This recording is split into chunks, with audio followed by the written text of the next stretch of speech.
तो गाइस, सबसे पहले आपको पेपर लेना है A4 साइज़ का। A3 भी आप यूज़ कर सकते हो। मैं आपको A4 के हिसाब से बता रहा हूँ क्योंकि मेरे पास A4 साइज़ का ही पेपर है। मतलब मैं स्केच पैड यूज़ कर रहा हूँ बट ये A4 साइज़ का है। तो आपको इस पे ग्रिड ड्रॉ करना है रूलर की हेल्प से, ठीक है। तो मेरे पास 30 cm का स्केल है यहाँ पे।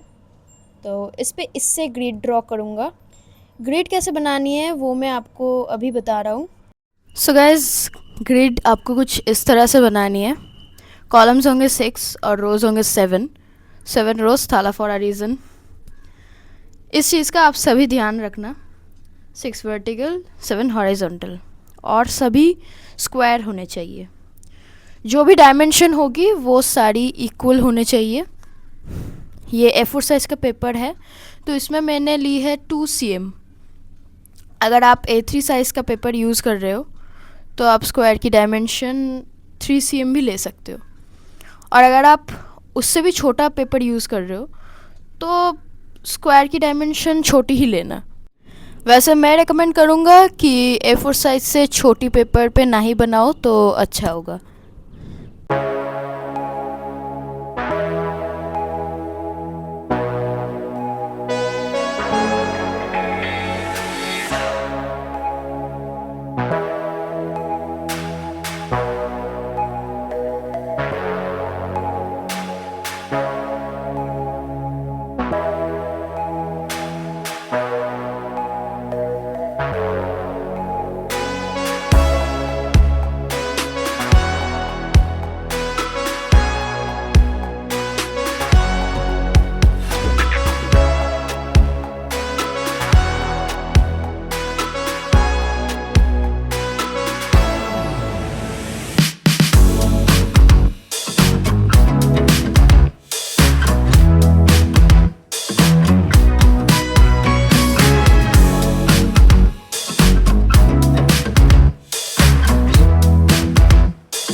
आपने तो देख ही लिया कि कैसे हमने आउटलाइन ड्रॉ किया हुआ है। तो वीडियो अच्छा लगा हो तो वीडियो पर लाइक कर देना, और जो चैनल पर नए हैं वो सब्सक्राइब भी कर देना। सब मिलते हैं नेक्स्ट वीडियो में। Thank you so much for watching.